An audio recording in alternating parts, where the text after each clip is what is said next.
وعلى آله وصحبه أجمعين. اللهم صل وسلم على سيدنا محمد وعلى آل سيدنا محمد. ولا حول ولا قوة إلا بالله العلي العظيم. ولا حول ولا قوة إلا بالله العلي العظيم. ولا حول ولا قوة إلا بالله العلي العظيم. حسبنا الله ونعم الوكيل. على الله توكلنا. استغفر الله رب البرايا. استغفر الله من الخطايا. استغفر الله رب البرايا. استغفر الله من الخطايا. اللهم صل على سيدنا محمد وعلى آل سيدنا محمد لرضاء الله تعالى. الفاتحة. أعوذ بالله من الشيطان الرجيم. بسم الله الرحمن الرحيم. الحمد لله رب العالمين الرحمن الرحيم مالك يوم الدين. إياك نعبد وإياك نستعين. اهدنا الصراط المستقيم صراط الذين أنعمت عليهم غير المغضوب عليهم ولا الضالين. آمين. أعوذ بالله من الشيطان الرجيم. بسم الله الرحمن الرحيم. الحمد لله رب العالمين والصلاة والسلام على أشرف الأنبياء والمرسلين وعلى آله وصحبه أجمعين. اللهم صل وسلم على سيدنا محمد وعلى آل سيدنا محمد. سبحانك لا علم لنا إلا ما علمتنا إنك أنت العليم الحكيم. اللهم افتح علينا حكمتك وانشر علينا من خزائن رحمتك يا أرحم الراحمين. ربنا زدنا علما وفهما يا كاشف المشكلات. اكشف الحجب عن وجوه هذه المعاني حتى نطلع على خفية هذه المسائل واحفظنا من الخطأ والضلال. فأنت موفق كل أمر وأنت علام الغيوب برحمتك يا أرحم الراحمين. وهب لنا يا وهاب علما وحكمة وللرزق يا رزاق كلنا مسهلا وبالخير فتاح وافتح لنا وبالهدى وبالعلم كلنا يا عليم مفضلا. اللهم علمنا ما جهلنا وذكرنا ما نسينا. اللهم اجعل أعمالنا خالصة لوجهك الكريم. اللهم خلصنا مما أنا فيه خلصا جميلا. اللهم أرنا الحق حقا وارزقنا اتباعه وأرنا الباطل باطلا وارزقنا اجتنابه. وصلى الله على سيدنا محمد وعلى آله وصحبه وبارك وسلم. الحمد لله رب العالمين. أما بعد. السلام عليكم ورحمة الله وبركاته. Alhamdulillah. Tuan-tuan, puan-puan, hadirin hadirat, tetamu Allah dan Rasulullah sallallahu alaihi wasallam. Bersyukur kita kepada Allah yang masih lagi memberikan kepada kita rezeki, nikmat, kesihatan, keafiatan, serta diberi taufik oleh Allah untuk kita sama-sama mensyukuri segala nikmat yang dipinjamkan oleh Allah buat sementara waktu, agar kita mengguna pakai segala nikmat ini untuk membantu kita di dalam urusan ibadah. Ketahuilah, segala yang diciptakan oleh Allah Ta'ala, sama ada makhluk yang ada di dalam muka bumi ini ataupun makhluk yang Allah jadikan ataupun nikmat yang Allah kurniakan kepada diri kita ini, tak lain dan tak bukan faedahnya adalah untuk memudahkan urusan ibadah kita. Jadi mana-mana mereka yang menggunakan segala nikmat ini di dalam urusan ibadah, yang membantu mereka memudahkan ibadah, maka itulah yang dimaksudkan dengan hamba-hamba yang bersyukur. Dan Allah Ta'ala juga memberikan kepada kita nikmat taufik, digerakkan hati kita, serta tubuh badan kita untuk sama-sama hadir ke dalam majlis ilmu pada pagi ini. Mudah-mudahan kehadiran kita dengan niat yang ikhlas, dengan niat yang betul, dengan qasad yang betul, serta sama-sama kita berusaha menjaga adab-adab kita di dalam majlis ilmu, agar kita dapat memperolehi segala manfaat dan faedah yang dijanjikan oleh Allah Subhanahu wa taala. Jadi nikmat belajar, nikmat menuntut ilmu ini suatu nikmat yang sangat-sangat besar yang tak dapat kita nak nilaikan harganya. Sehingga Allah Subhanahu wa taala menjanjikan kepada mereka-mereka yang mati dalam hal keadaan sebagai penuntun ilmu agama ini, mereka itu diberi pahala syahid oleh Allah Subhanahu wa taala. Maka dengan sebab itu kita jaga niat kita, kerana apa sahaja kelebihan yang Allah janjikan itu adalah untuk orang-orang yang ikhlas di dalam amal. Jadi kita tak nak masuk, kita tak nak jadi orang yang perasan. Kita tak nak jadi sebagai orang yang perasan sebagai penuntut ilmu, padahal kita tak masuk pun dalam golongan tu. Oleh kerana sebab kita, niat kita boleh jadi menjadi seorang penuntut ilmu itu bukan kerana Allah, bukan dengan tujuan nak mengetahui hukum hakam Allah untuk diamalkan, bahkan untuk disebut-sebut oleh orang lain sebagai orang yang belajar agama, wa na'udzubillah min dzalik, ataupun dengan tujuan-tujuan untuk mendapatkan kelebihan dunia. Maka itu semua niat-niat yang tidak ikhlas yang menjadikan kita orang yang rugi. Sekalipun ganjaran yang Allah janjikan itu sangat hebat, tetapi kita tidak akan perolehi sekiranya niat kita tidak betul. Jadi sama-sama kita ingatkan diri saya sendiri, dan tuan-tuan perempuan semua perbetulkan niat kita.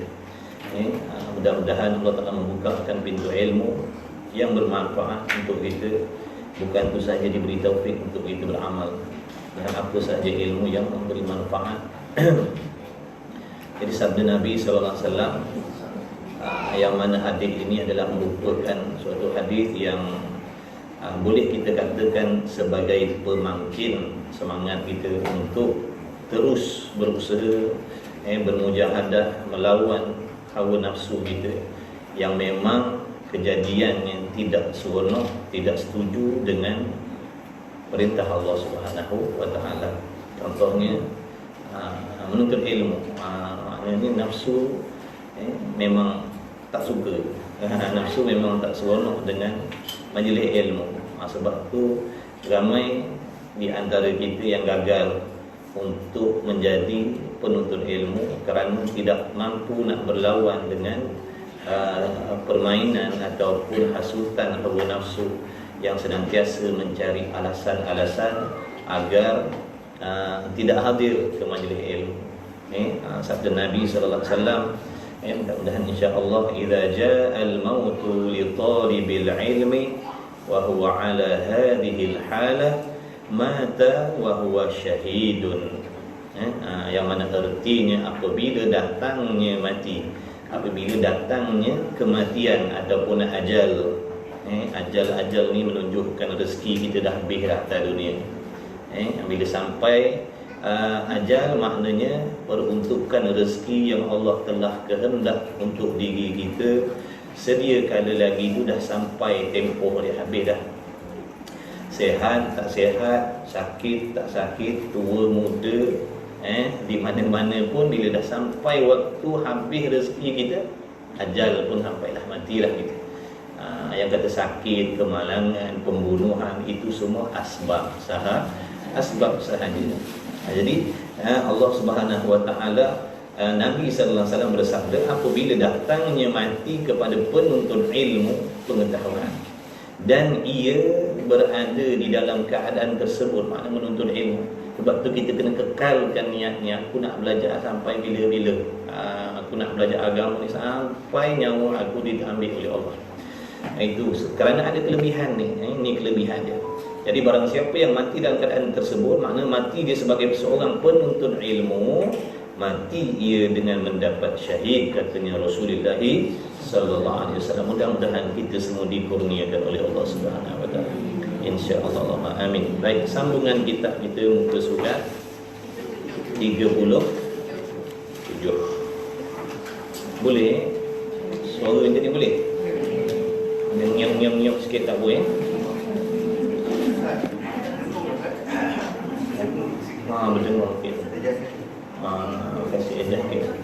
Ni dekat sangat ke? Ni dia sangat ke? Allah SWT. Boleh?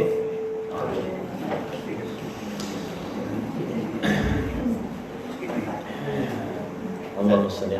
Boleh? Boleh. Lama pun tak apa.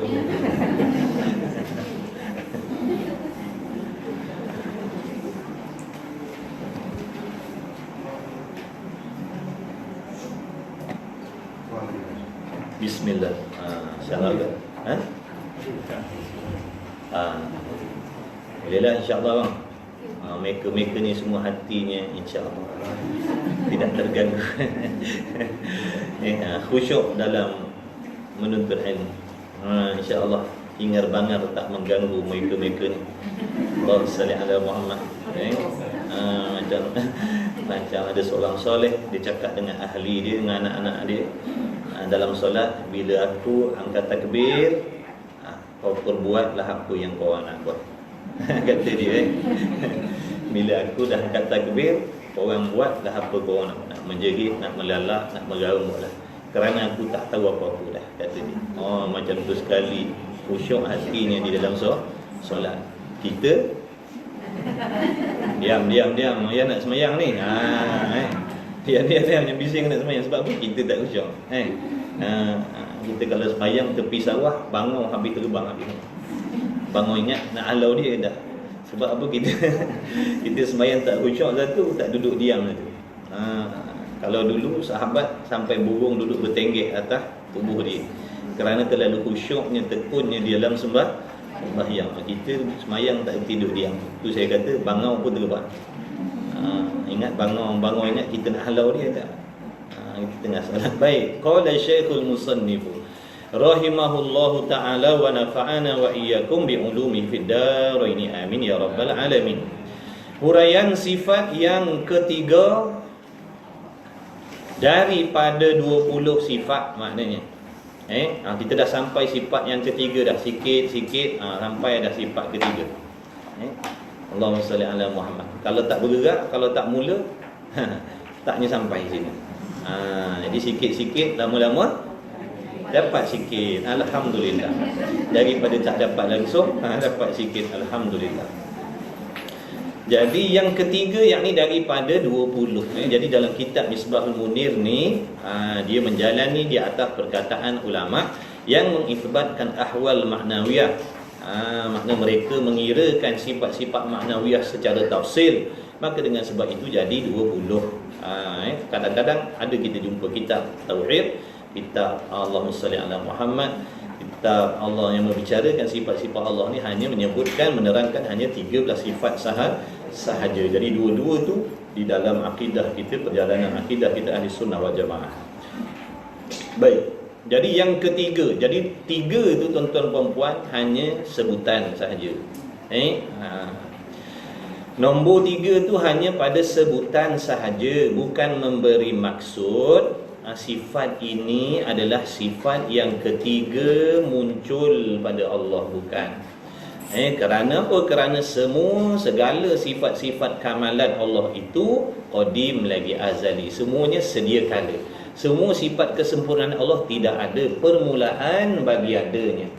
Jadi daripada sifat wujud sampailah kaunuhu ta'ala mutakalliman, dan segala sifat-sifat kamalat yang lain yang tak dikirakan kat situ, semuanya sedia kala ada pada Allah, dengan makna tidak ada yang dahulu dan tidak ada yang terkemudian. Jadi seandainya ada soalan di antara sifat wujud Allah Ta'ala dengan sifat kalam Allah, mana yang terlebih dahulu ada pada Allah, maka jawabnya kedua-dua itu sedia kala. Jangan kita sebut Allah ada dulu, kemudian baru muncul sifat tu satu-satu muncul, bukan. Kalau seandainya sifat Allah Ta'ala itu muncul satu-satu, menunjukkan sifat Allah Ta'ala itu baharu. Mustahil sifat yang baharu nak duduk pada zat yang qadim. Begitulah sebaliknya. Mustahil sifat yang qadim nak duduk kepada zat yang baharu. Kita baharu, sifat kita pun baharu. Allah Ta'ala qadim, maka segala sifat dia juga qadim ataupun azali. Habis. Takut ada orang faham macam tu sebab letak nombor tu sifat 20 sifat 20 kalau kita kira kan mesti daripada wujud kidam bawa ke atas no. Padahal boleh je nak kira tunggang terbalik pun boleh. Nanti tuan-tuan dah alim nak buat risalah tauhid sendiri punya tuan-tuan nak karang sifat yang pertama yang wajib dipelajari, diketahui serta diiktikadkan oleh tiap-tiap laki-laki dan perempuan yang mukallaf. Yang pertamanya kudrah, boleh, tak ada masalah. Tapi nanti orang pening lah. Jadi ni ulama susun nombor 1 wujud, nombor 2 qidam, nombor 3 baqa tu ada alasan masing-masing. Ada dia punya faedah, manfaat nak memudahkan kita belajar. Bukan saja-saja ikut suka tu. Dia ada dia punya peran. Wajib pada syarak pula, iaitu baqa. Baqa kita dah belajar sifat wujud. Nombor 2-nya qidam. Yang ketiga hari ni baqa. Apa yang dikendaki dengan sifat Allah yang wajib kita i'tiqad, makna yakin sungguh-sungguh dalam hati bahawasanya sifat ini mesti ada pada Allah. Jadi baqa ini adalah suatu sifat yang wajib, yang wajib pada akal kita. Orang panggil sifat yang wajib pada akal, wajib akli, iaitu perkara yang akal kita ataupun suatu sifat yang akal kita menghukumkan mesti ada sungguh-sungguh pada zat Allah. Apa erti baqa Allah Ta'ala? Erti baqa itu adalah kekal. Allah Ta'ala wajib bersifat kekal. Apa yang dimaksudkan dengan kekalnya Allah? Apa yang dikehendaki, yang dimaksudkan dengan sifat kekal yang ada pada Allah? Apa perbezaan di antara sifat kekal yang ada pada Allah dengan sifat kekal yang kita selalu guna pakai pada makhluk? Contoh kita kata syurga itu kekal. Betul? Syurga kekal ke tidak? Kekal. Allah pun kekal juga. Adakah sama? Jawabnya tidak. Kalau sama nanti kadang membawa kepada sifat makhluk serupa dengan sifat Allah. Jadi di sinilah perlu kita mengetahui apa perbezaan kekal Allah dan kekal syurga, agar kita tidak mensyirikkan sifatnya dengan sifat yang lain. Baik. Wajib pada syarak pula atas tiap-tiap mukallaf mengetahui. Wajib tahu. Makna kena usaha mengaji, usaha belajar, usaha mendengar, usaha bertanya. Wajib mengetahui. Mustahil kita nak mengetahui sesuatu ilmu dengan tidak berusaha mengambil tahu. Jadi wajib mengetahui serta mengaku. Dengan makna mengaku ni membenarkan di dalam hati, menyungguhkan di dalam hati, serta jazam yang putus. Bukan sahaja percaya di dalam hati, bukan sahaja yakin, bahkan keyakinan itu mestilah jazam. Jazam yang putus dengan makna tidak ada lagi angan-angan ataupun impian nak mengubah, kebarangkalian nak mengubah, nak menarik balik, itu tak ada. Itu maksud jazam yang putus. Apabila dia yakin Allah tu ada Allah Ta'ala tu putuslah dalam hati dia. Sampai bila-bila sampai bila-bila senang susah, sehat sakit, untung rugi, mana tempat dia duduk, mana waktu dia berada, tetap begitulah pegangan dan kepercayaannya di dalam hati, Allah mesti ada. Itu jazam. Kalau sekarang dia beriktikad Allah Ta'ala tu ada, tapi akan datang dia cakap tak tahu lagi macam mana pegangan, itu namanya tak jazam. Kalau tak jazam, tidak sah akidah dia. Kalau tak jazam, tak sah. Sebab tu syarat akidah, selain apa yang kita iktikadkan tu mesti sama, berbetulan dengan apa yang ada dalam Quran dan hadis. Yang kedua mesti yakin. Yang ketiga mesti jazam. Mesti jazam, mana putus dah. Putus dah, tak ada ubah-ubah dah. Doa-doa tak dapat pun, tak makbul pun, tetap yakin Allah ada, tetap yakin Allah tahu, tetap yakin Allah mendengar dan sebagainya. Itu namanya jazam yang putus. Mengaku di dalam hati akan tentu sungguh Allah Ta'ala itu bersifat kekal, tak terima binasa. Apa maksud tak terima binasa? Tak terima binasa yakni tidak terima pada akal binasanya Allah Ta'ala dalam kitab dia kata tak terima binasa. Maksud tak terima binasa ni, tak terima pada akal. Akal tak boleh terima binasanya Allah. Kerana itulah barang siapa mana-mana orang yang akalnya boleh menerima, andai kata Allah Ta'ala itu binasa suatu masa nanti, maka sesungguhnya telah rosaklah akidahnya. Sebab tu Allahumma salli ala Muhammad, erti ataupun maksud mustahil akli itu adalah sesuatu perkara yang tidak boleh diterima pada akal adanya selama-lama. Akal tak boleh terima adanya perkara itu selama-lamanya. Itulah yang dimaksudkan dengan mustahil. Jadi kalau di sini binasa Allah Ta'ala itu tak boleh diterima sama sekali pada akal selama-lamanya. Kemudian sifat baqa' ni adalah merupakan salah satu daripada sifat-sifat salbiyah. Baqa' ini adalah salah satu daripada sifat-sifat salbiyah. Apa itu sifat salbiyah? Sifat salbiyah ini adalah suatu sifat yang hakikatnya nak menafikan perkara yang tidak layak dengan zat Allah Ta'ala. Kita tidak boleh memahami maksud sifat-sifat salbiyah tadi, melainkan apabila kita menafikan perkara yang tidak layak dengan Allah. Apabila kita menafikan perkara yang tak layak dengan Allah, baru sampai maksud sifat tu. Contohnya macam sifat yang dah lepas dulu, qidam. Qidam erti terjemah Melayunya sedia kala Allah, ataupun Allah bersifat sedia. Yang dimaksudkan dengan Allah Ta'ala bersifat sedia atau sedia kala itu adalah kita menafikan permulaan bagi adanya Allah. Dengan makna kita kata apa? Sedia Allah dengan makna tidak baharu ataupun tidak ada permulaan. Jadi tidak ada permulaan, itulah yang dimaksudkan dengan Allah bersifat sedia kala. Bukan Allah Ta'ala bersifat sedia kala dengan makna kewujudan Allah telah memakan masa yang panjang, bukan. Kalau kewujudan Allah itu memakan masa, memakan waktu yang panjang, itu dipanggil sedia zamani. Sedia zamani, makna kewujudan Allah Ta'ala itu telah memakan masa yang panjang. Kalau begitu serupa dengan alam. Macam alam ni, kewujudan alam ni telah memakan masa yang panjang, bersangkut paut dengan masa. Jadi kewujudan Allah tidak bersangkut paut dengan masa. Ingat tu. Ingat tu, laisa kamitslihi syai'un, dia tak serupa dengan sesuatu. Dia tak serupa dengan sesuatu. Kalau sesuatu itu bersangkut paut dengan masa, Allah tak boleh dikatakan bersangkut paut dengan masa. Nanti insya-Allah kita sampai kepada bab Allahumma salli ala Muhammad, sifat mukhalafatu ta'ala lil hawadith, nanti akan diterangkan. Jadi perlu kepada keterangan. Inilah di antara faedah ataupun kenapa diwajibkan belajar sifat 20 ni. Tujuan dia nak menghalusi kefahaman kita terhadap sifat-sifat yang wajib bagi Allah, agar tidak ada kekeliruan sehingga kita terjatuh kepada perkara mensyirikkan Allah tanpa kita sedar.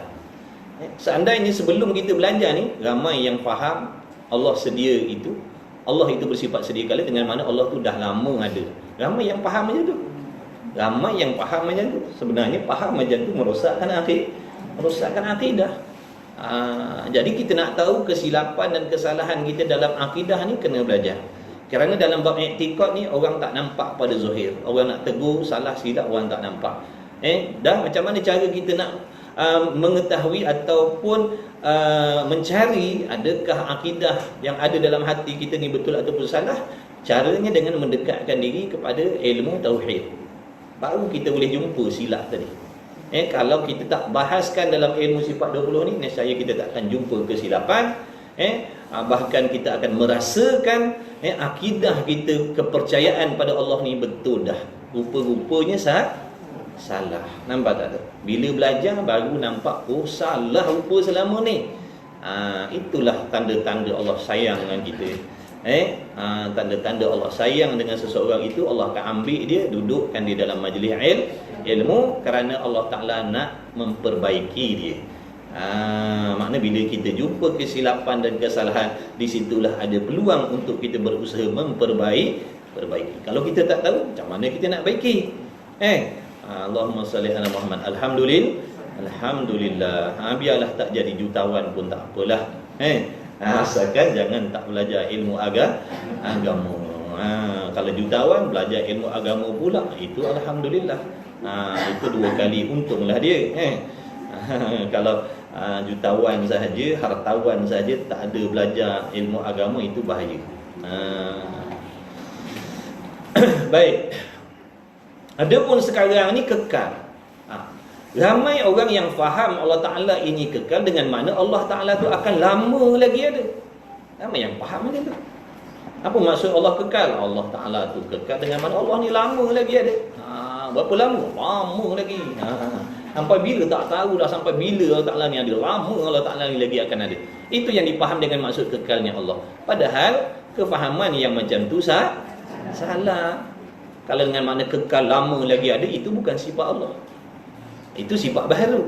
Itu sifat makhluk. Jadi sifat salbiyah, kekal ini dengan makna apa?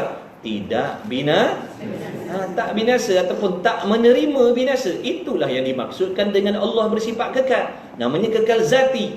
Makna diri Allah Ta'ala itu, zat Allah Ta'ala itu tidak menerima tak terima binasa. Zat Allah tu tak terima binasa. Tak ada sangkut paut dengan waktu. Sedia kala lagi dia tak terima binasa, dan selama-lamanya tak menerima binasa. Itu yang dimaksudkan dengan Allah bersifat kekal. Bukan kekal dengan makna lama lagi ada seperti mana syurga tu. Syurga tu lama masanya. Sampai bila wallahu alam, Allah Ta'ala sahaja yang maha mengetahui.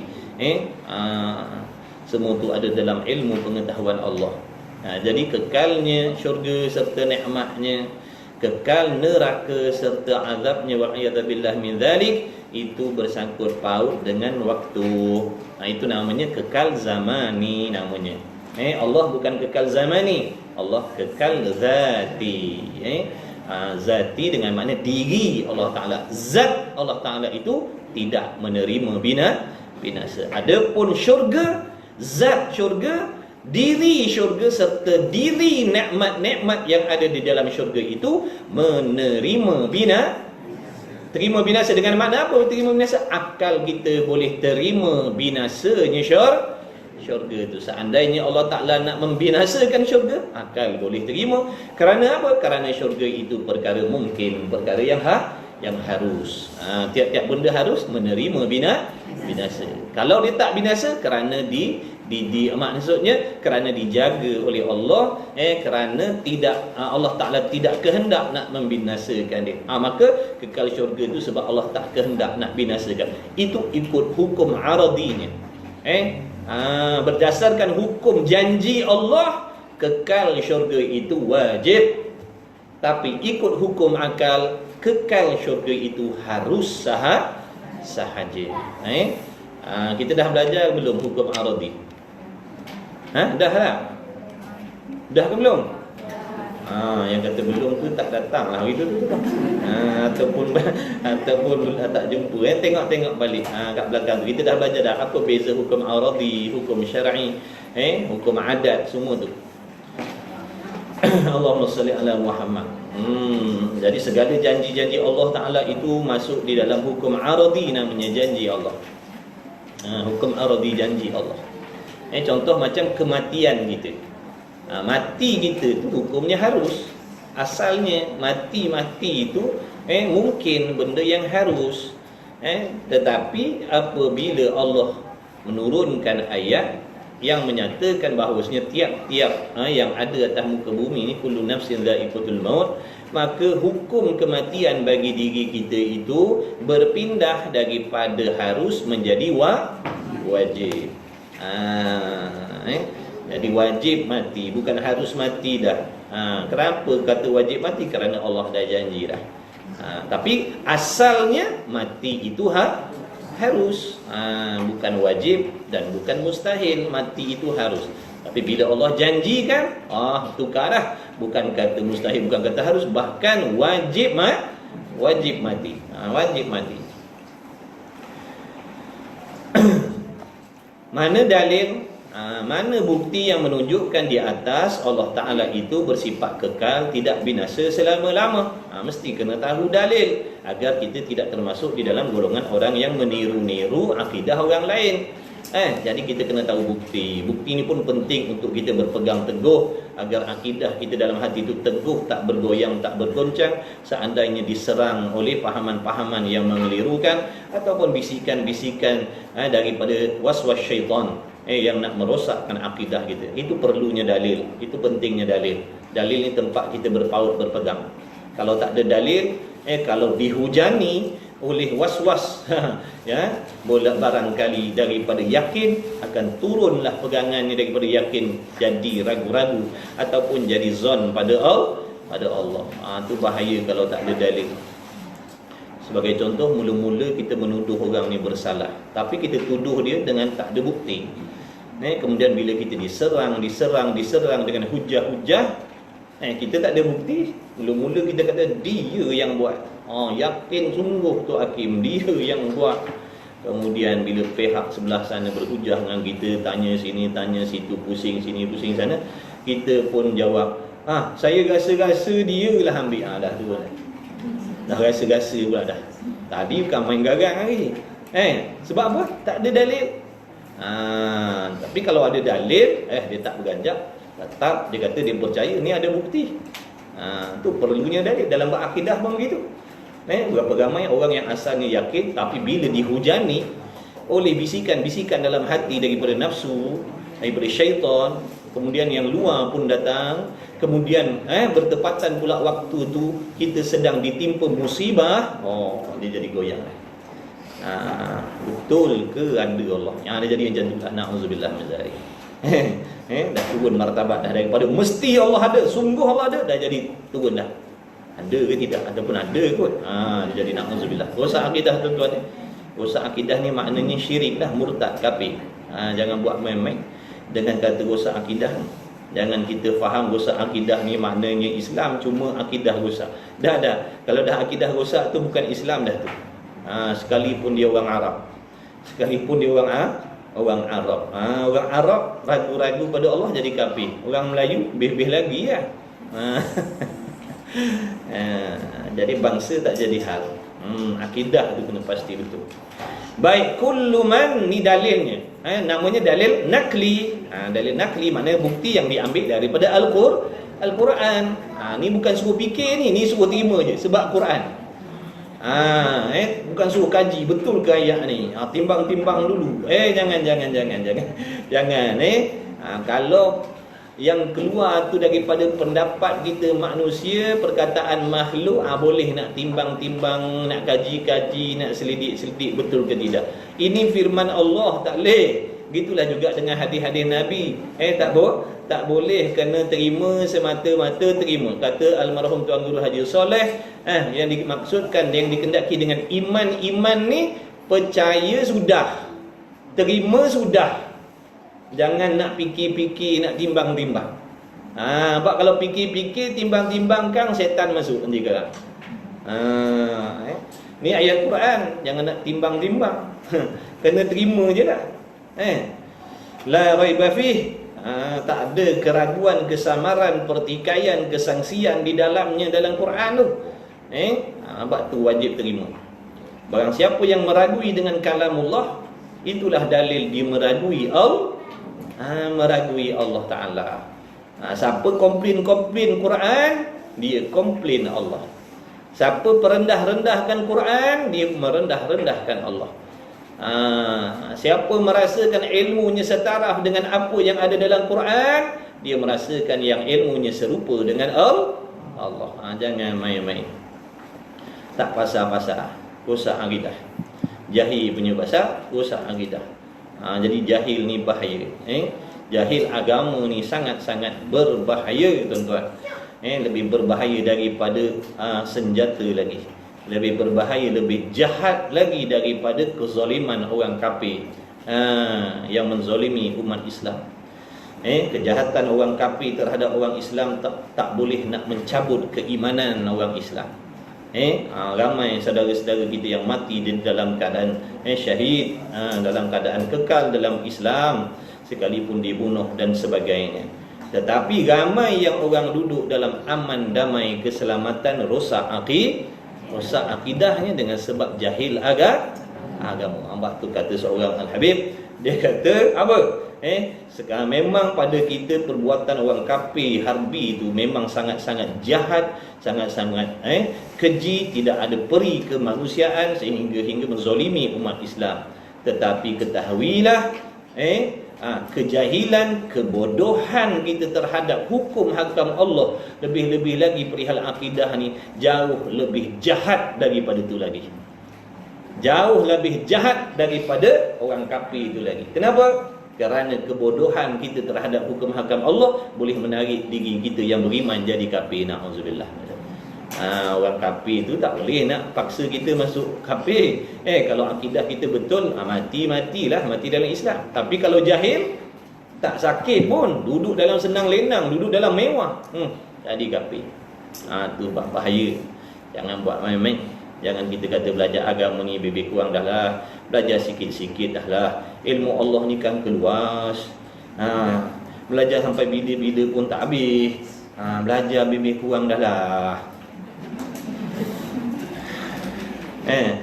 Ilmu dunia kan main pulun pula. Pah belajar.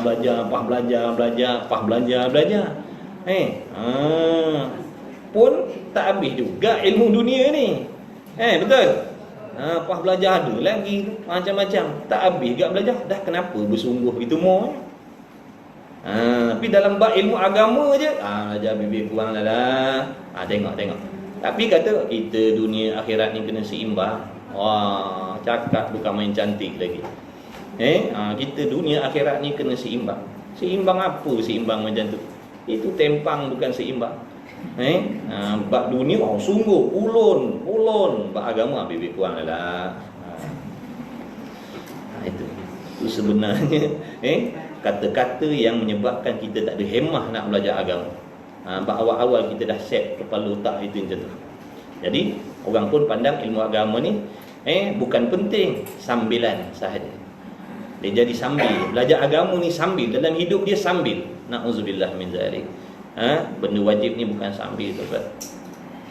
Kemudian kullu man 'alaiha fan wa yabqa wajhu rabbika dzul jalali wal ikram. Ini dalilnya yang menunjukkan di atas pegangan kita, kepercayaan kita bahawasanya Allah Ta'ala itu kekal selama-lamanya, tidak binasa, kerana firman Allah Ta'ala yang artinya tiap-tiap mereka di atasnya, di atas dunia ini binasa. Siapa pun akan dibinasakan oleh Allah. Jadi tak ada guna sombong, takabur kita. Semuanya akan mati. Yang sombong dengan harta, yang sombong dengan taat, yang sombong dengan ilmu, yang sombong dengan parah rupa, semuanya kembali kepada Allah. Binasa. Kata Imam Syafi'i kalau tak silap, apa yang kau nak buat atas dunia ni kau buatlah. Apa yang kau nak buatlah ikut suka kau. Nak dengki dengan orang, nak dendam orang, nak fitnah orang, nak pelaga orang, ikutlah. Tapi tunggu, kau akan mati. Tunggu, balasan dia tak boleh lari. Dan kekallah zat Tuhan engkau, yabqa wa yabqa, daripada yabqa itulah faham baqa tu.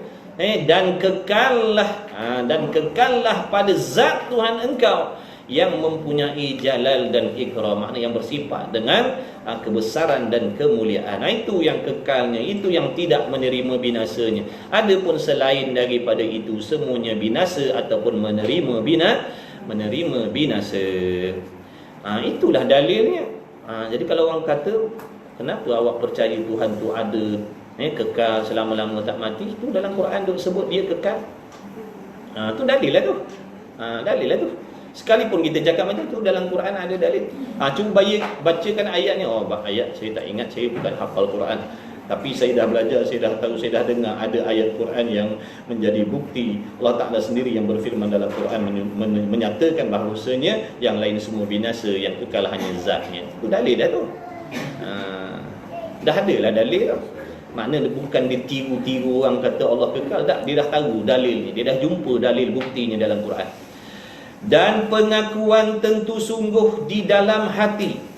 Langkau maka kekal itulah dikatakan sifat baqa. Maksud kekal dengan makna tidak binasa tadi tu, itulah yang dikatakan sifat baqa. Sifat Allah Ta'ala itu yang lawan bagi binasa. Binasa Allah wajib ke mustahil? Binasa Allah mustahil. Tidak binasa Allah wajib ke mustahil?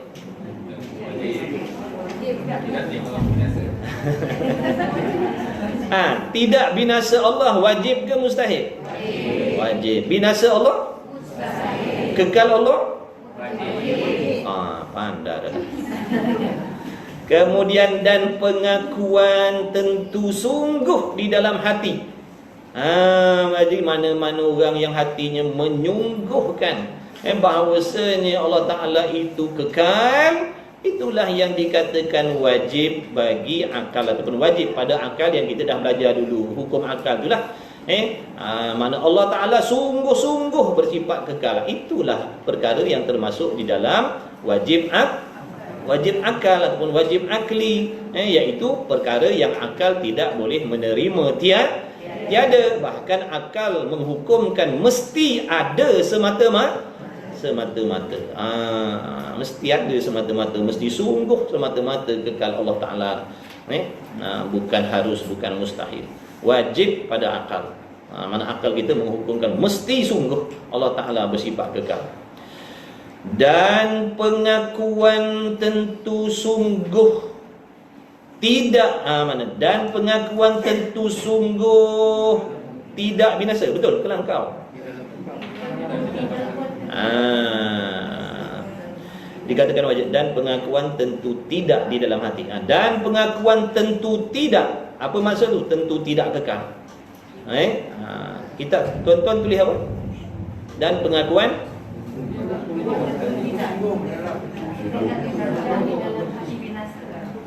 dan pengakuan tentu tidak. Betul? Ke ada cetakan salah ke apa ke? Sama macam tu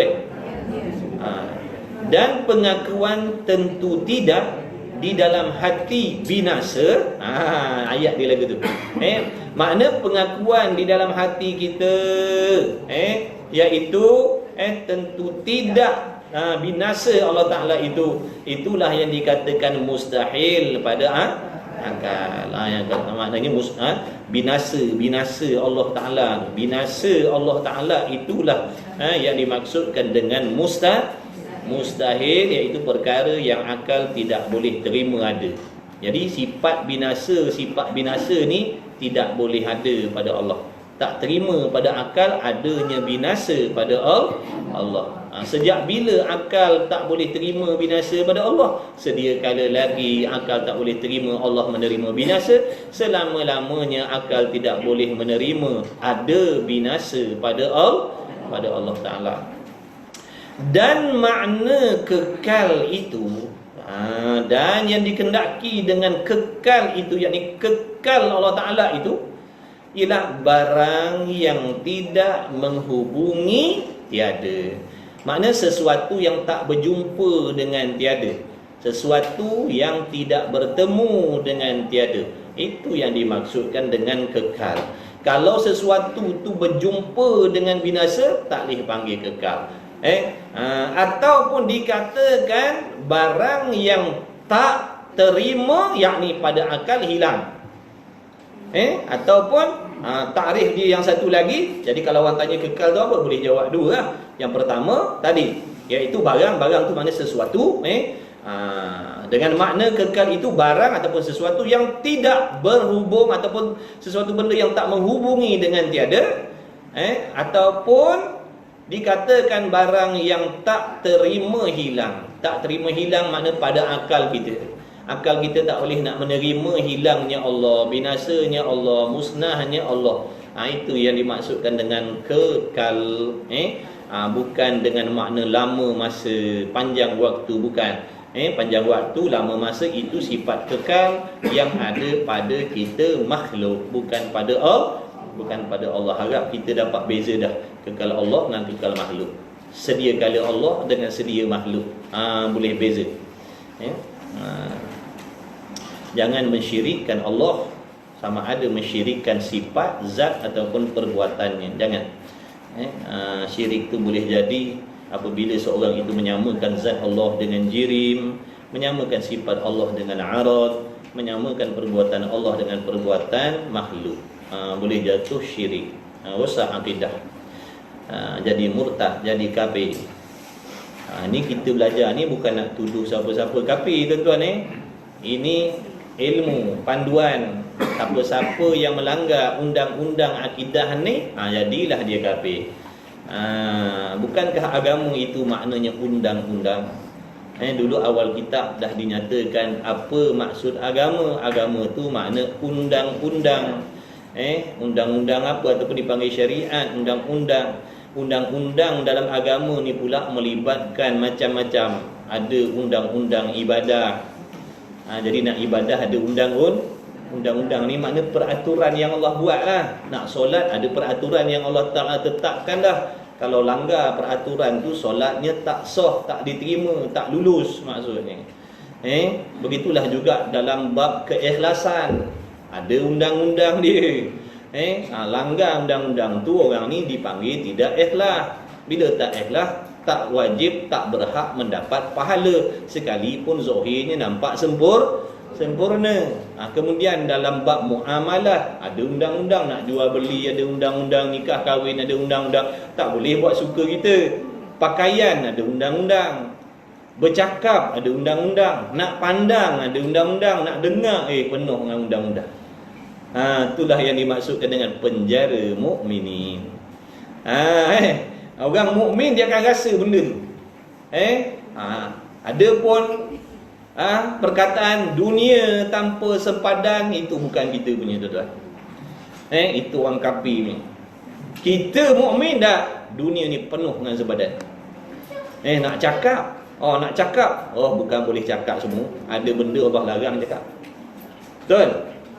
Bukan mentang-mentang kita ada lidah, ikut suka nak cakap. Tak boleh. Orang mukmin dia kata tak boleh, benda ni saya tak boleh cakap. Nak dengar, mentang-mentang telinga kita ada sifat pendengar, boleh tadah semua? Tak boleh. Ada perkataan haram tadah dengar. Perkataan yang haram diucapkan, haram ditadah dengar. Orang mengumpat tu hukumnya haram. Haram tadah dengar orang mengumpat. Orang mengadu domba, nak belaga-lagakan orang, haram cakap perkataan yang jadi permusuhan. Maka tadah dengar tu pun haram. Haram mengajar ilmu-ilmu yang merosakkan agama, merosakkan akidah. Haram pergi kuliah-kuliah orang-orang tu. Faham? Faham tak faham ni? Ya ke faham? Kan pergi tadah dengar juga.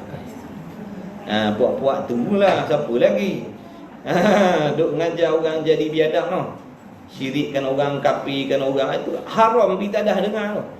Sebab tu kata jangan monyet. Gitu. Tapi degil juga. Tadah terkena dah lah. Daripada ngaji sifat 20 tinggal dah. Daripada ngaji sifat 20 tinggal dah bila dengar perkataan tu. Awak dah pesan jangan pergi. Tak dengar, monyet tak dengar cakap sang kancil. Sang kancil kata jangan monyet. Jangan monyet. Walaupun nampak cili tu berkilat, bersinar bana merah, jangan. Tu tak boleh makan. Monyet kata aku tak kira. Aku nak itu. Orang ambil masuk dalam mulut, berasak telinga-telinga. Macam itulah kita. Tok Guru kata jangan cuba-cuba pergi tadah dengar orang-orang ni. Fahaman dia bahaya. Kita ni orang jahil, tak boleh nak beza. Tak apa tak, kita pergi dengar je. Bukan nak ikut sangat akidah dia. Degil je ni ke kepala tu. Tapi nak nolong lah. Tinggal dah. Habis. Dulu dia ngaji sifat 20, sekarang dia kata sifat 20 bid'ah. Tu dah kena. Dulu dia ngaji tu. Tapi bila dah kena sampukkan sihir puak-puak ni, payah. Ruqyah lah macam mana pun. Belum tentu disembuh. Kalau dah jenis kena fahaman tu, bacalah ayat apa pun, azan 7 kali 7 malam, tak. Tak peduli. Jadi kerah dagu, kata tu guru. Kerah dagu, tahu kerah dagu? Kerah dagu. Habis, kemudian katanya jadi tuan-tuan jangan cuba-cuba nak dengar. Pahaman-pahaman yang dibawa oleh puak-puak tersebut, Wahhabiyah tu. Jangan. Nanti tuan-tuan jadi rosak. Kemudian katanya musannif lagi, itulah dikatakan mustahil pada akal, dan makna kekal itu barang yang tidak menghubungi tiada, atau dikatakan barang yang tak terima hilaf. Dan dalil atas kekal Allah Ta'ala, ini dalil akli pula tuan-tuan. Ini dalil akli pula. Tadi dah ada dalil Quran kat atas tu, dalil akli. Ini bawa dalil akal pula. Dalil akal ni untuk orang yang tak boleh nak terima Quran. Contohnya macam orang kafir, dia memang tak boleh nak dengar ayat Quran ni, memang dia tak yakin, tak percaya awal-awal lagi dah. Tapi kalau kita suruh dia berfikir menggunakan akal, ada ruang dia nak reti, dia nak faham. Cuma kembali kepada kesombongan dia ataupun tidak. Kalau dia dengar, dia tahu, dia faham, dia tak sombong, insya-Allah dia akan terima. Tapi kalau dia dengar, dia faham tapi ada sombong, tetap dia menidakkan. Padahal dia faham tu. Padahal dia faham tu, tapi dia tak terima. Sebab apa? Ada sombong. Ada sombonglah hati. Dan dalil atas kekal Allah Ta'ala dan tak terima binasa itu ialah kita fikir. Fikir, renung, gunakan akal. Itu di antara fungsi akal. Bersyukur dengan nikmat akal, dengan cara memikirkan sesuatu perkara yang boleh mendekatkan diri kita kepada Allah. Menggunakan akal, fikir macam mana aku nak jadi orang baik ni, macam mana aku nak jadi orang taat pada Allah ni. Fikir benda-benda macam tu. Adapun kalau kita gunakan akal untuk memikirkan perkara-perkara maksiat, perkara yang dilarang oleh Allah, kita termasuk dalam golongan orang yang kufur nikmat akal. Bukankah makna syukur itu menggunakan kepada perkara yang Allah redha? Tiba-tiba kita gunakan akal cari jalan, macam mana nak bagi orang ni gaduh. Apa teknik nak guna ni supaya puak-puak ni gaduh, yang rapat jadi bercerai. Macam mana ni? Gunakan akal. Macam mana cara nak nipu orang kampung, sehingga mereka tak perasan harta benda ni habis aku kebah. Macam mana mikir? Tu haram hukumnya. Menyalahgunakan nikmat akal, tak bersyukur dengan nikmat akal. Jadi fikir macam mana? Jikalau Allah Ta'ala tidak bersifat kekal, kita timbang dengan akal kita. Kalaulah, ni kalau jangan i'tiqad. Orang suruh kalau dulu, timbang-timbang dulu, nak dapat jawapan. Kalau Allah Ta'ala tidak bersifat kekal, maknanya apa? Binasa. Yang kita sedang sembangkan ni Tuhan. Tuhan ni. Apa sifat Tuhan? Dia mesti sempurna. Tiba-tiba sekarang nak kata binasa pula. Kalau Tuhan tu binasa, kalau Tuhan tu menerima binasa, dia sempurna ke tidak? Dah. Situ pun dah mustahil dah. Situ pun dah tak boleh nak terima dah. Kalau Allah tak bersifat kekal, makna dia binasa. Binasa tu pun dah mustahil dah. Tak payah heret panjang-panjang lagi dah. Tapi tengok ni dalil akli dia heret lagi panjang, suruh faham, molek-molek. Dan dalil kekal Allah Ta'ala itu, mana tadi, jika Allah Ta'ala tidak bersifat dengan kekal, maka tentulah ia Allah bersifat binasa. Dan jika ia Allah Ta'ala bersifat binasa, tentulah ia Allah tu tadi bersifat baharu. Kerana tiap-tiap benda baharu tu binasa. Dan jika Allah Ta'ala bersifat baharu, nescaya tidak ada Tuhan dengan dalil yang nyata pada huraian sifat kidam. Tengok balik dalam sifat kidam dulu. Dalam bab kidam dulu dah dihuraikan, kalau Allah Ta'ala bersifat baharu, nescaya membawa kepada tidak adanya alam ini. Ingat tak masalah daur dan tasalsul? Ya ke ingat? Baguslah kalau ingat. Kita dah belajar gitu. Daur dan tasalsul tu perkara yang mustahil, yang membawa kepada tidak boleh adanya Allah, membawa kepada tidak boleh adanya alam ini. Itu semua asbab nak mengatakan Tuhan baharu.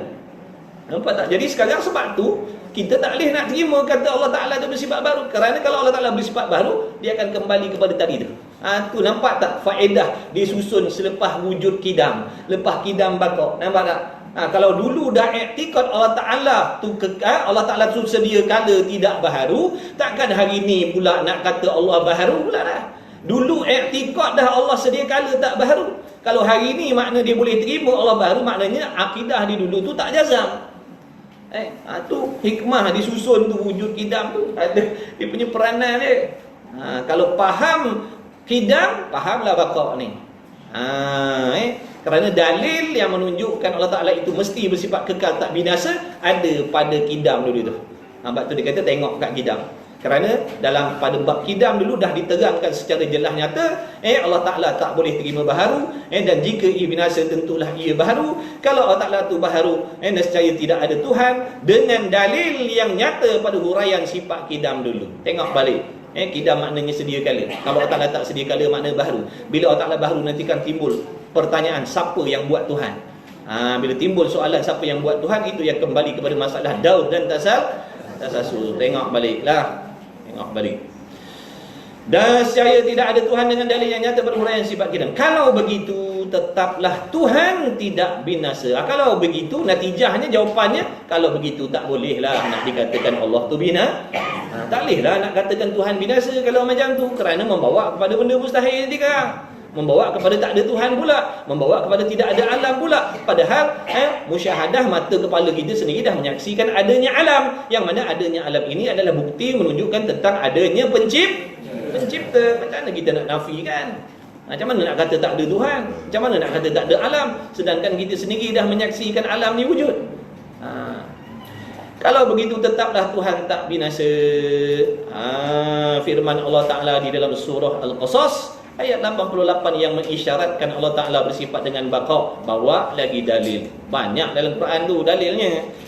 Ni musannif dah tolong pilih-pilihkan, masuk dalam kitab ni untuk kita nak belajar.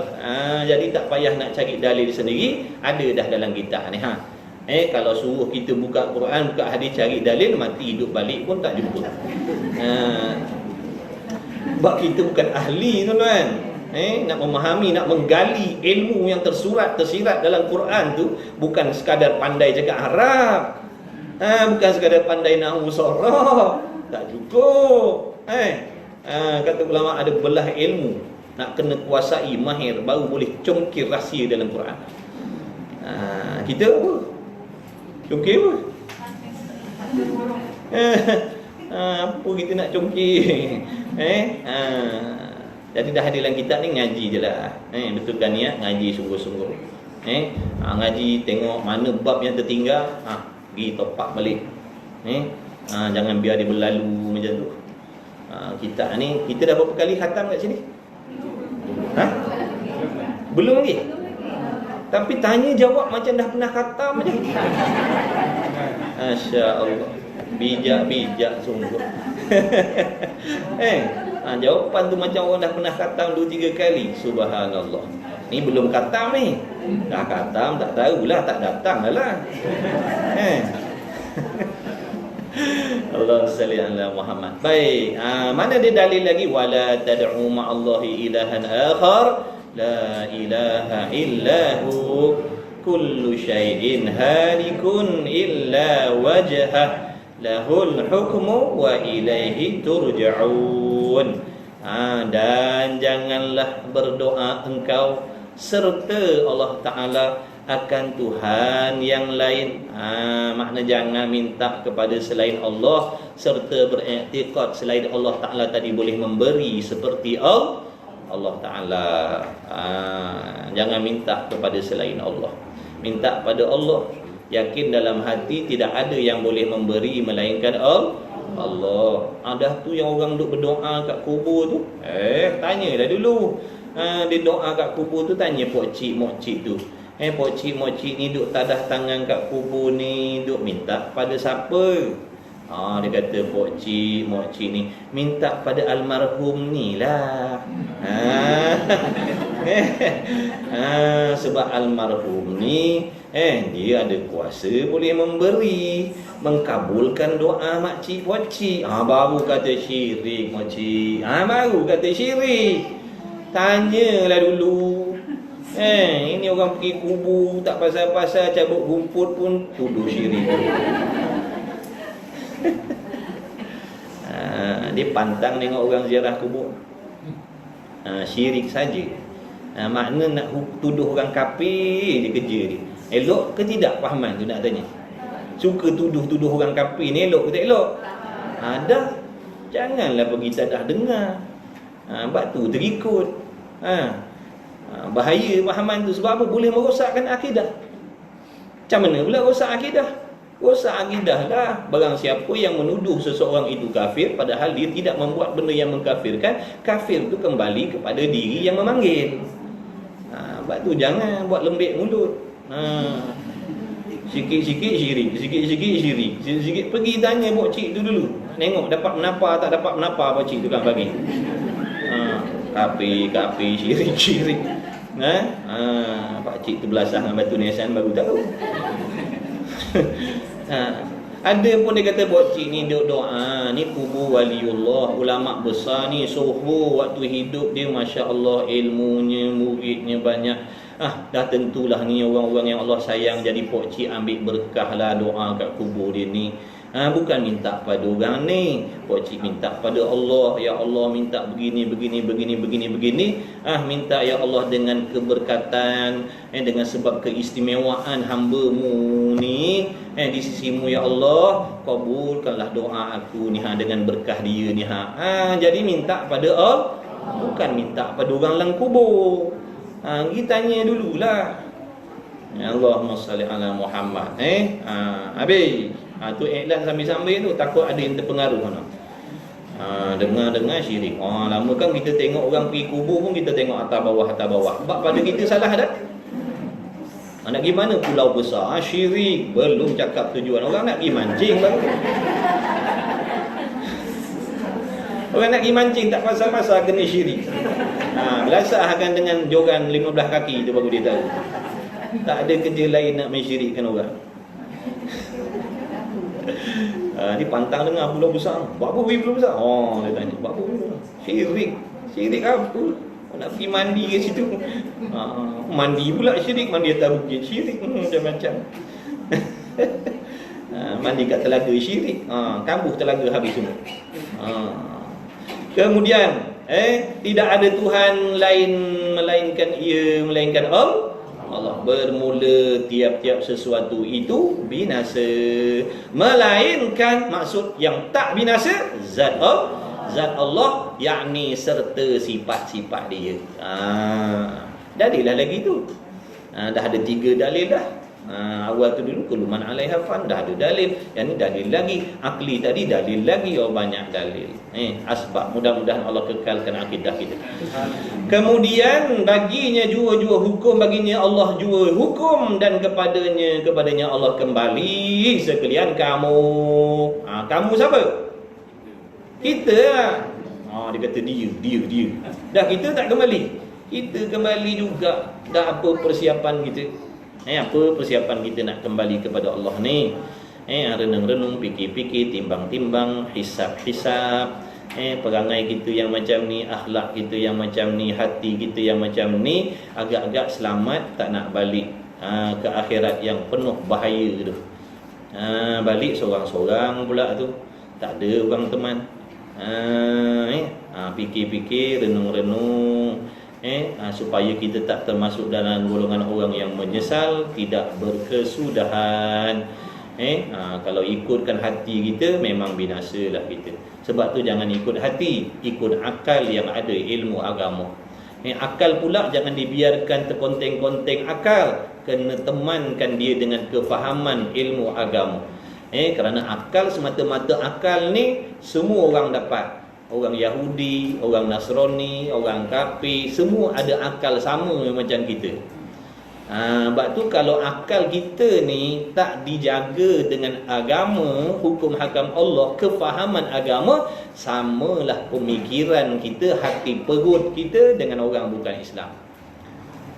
Sama je lah. Dah kita fikir macam diorang tak fikir nak buat zalim, kita pun fikir tak. Orang kafir tu fikir tak ada masalah nak buat zalim pada orang lain, kita pun fikir yang sama. Tak ada perbezaan lah. Nampak tak? Hati mereka, hati perut mereka jahat, hasad dengki kepada orang lain. Kita pun ada perasaan hasad dengki pada orang lain. Sama dah? Sama. Dah yang boleh beza tu apa? Akal yang berlandaskan ilmu, inilah yang nak menjaga tadi. Barulah ada perbezaan pemikiran dia dengan hati dia. Kalau tak, sama je, na'udzubillah min zalik. Dah Allah Ta'ala jadikan kita Muslim, mukmin, biar ada perbezaan. Biar ada perbezaan dengan orang yang bukan Islam, orang yang tak beriman, biar ada beza. Ni cara percakapan pun sama, cara pakaian pun sama, cara pemikiran pun sama. Tapi Islam, tapi Muslim, tapi mukmin. Apa faedahnya Allah Ta'ala kurniakan kepada kita iman Islam, padahal hati kita sama macam mereka, pemikiran kita sama macam mereka. Sebab tu kalau semata-mata akal sahaja tak dijaga oleh agama, tak ada beza dengan orang bukan Islam. Haram pun haram lah, ikutlah. Asalkan boleh, asalkan dapat, asalkan puas hati, fikir macam tu. Islam dah. Kemudian katanya musannif lagi, Allahumma salli ala Muhammad, dengan pengakuan di dalam hati, dengan tentu sungguh kekal Allah Ta'ala, dan pengakuan di dalam hati dengan tentu tidak binasa itu membetuli pengakuan itu dengan keterangan Allah Ta'ala di dalam Al-Quran. Maka apabila kita duk timbang-timbang dengan akal tadi, kita dapat keputusan yang dibuat oleh akal, bahawasanya akal tak boleh nak terima, nak mengatakan Allah Ta'ala itu binasa, kerana membawa kepada Tuhan itu bersifat baharu. Bersifat baharu Allah itu mustahil. Jadi yang sebenar-benarnya Allah Ta'ala itu bersifat kekal. Itu hukum yang kita buat dengan akal. Kemudian tengok apa yang dah dihukumkan dengan akal, bahawasanya Allah Ta'ala itu kekal, sama ke tidak dengan pengakuan Allah dalam Quran ataupun dalam hadis. Tengok-tengok, rupanya sama. Bila sama, itulah yang dikatakan orang yang beriman dengan Allah Ta'ala. Ingat tak dulu takrif hukum akal apa? Hukum akal tu apa? Iaitu keputusan yang dibuat oleh akal seseorang dengan syarat apa yang diputuskan dengan akal tadi mesti membetuli dengan apa yang ada di dalam Al-Quran ataupun hadis. Mesti membetuli. Sekalipun kalau kita hukum dengan akal, buat keputusan dengan akal, tiba-tiba keputusan tu menyalahi dengan apa yang ada dalam Quran, maka tak boleh pakai. Tak boleh pakai. Hukum akal tu tak boleh pakai bila apa yang dihukumkan dengan akal tadi bercanggah dengan apa yang ada dalam Quran, dalam hadis. Adapun di sini, bila kita dah timbang-timbang tadi, jikalau nak cari dalil, nak cari bukti tadi, dapat keputusan bahawasanya baharu Allah mustahil, bahkan Allah mesti bersifat kekal. Kemudian tengok pula dalam Quran, sama pengakuan apa yang ada dalam hati kita Allah kekal, dalam Quran pun Allah Ta'ala mengaku yang dia itu bersifat kekal. Bila sama selagi apa yang ada dalam hati, dalam akidah, dengan apa yang ada dalam Quran, barulah dipanggil orang yang beriman dengan Allah Subhanahu wa Ta'ala. Wallahu a'lam. Bilalah boleh balik awal lah hari ni. Selalu balik lambat aja ni. Hari ni kita balik awal lah. Boleh InsyaAllah kitab yang satu lagi tu nanti lah. Kita punya apa itu ada kelas tambahan tu nanti insyaAllah nanti. Tengah duk ngejah-ngejah hari ni. Wallahu a'lam. Saya terlupa, sebelum terlupa nak sampaikan Assalamualaikum warahmatullahi daripada Abang Ismail kita. Dia kata pagi tadi dia ada, malam tadi ke pagi tadi dia kata, Ustaz ni saya ada dekat depan Kaabah ni. Nak doakan dia, saya kata doakan kita orang kat sini. Dia kata alhamdulillah ada doa dah. Jadi bikin salam.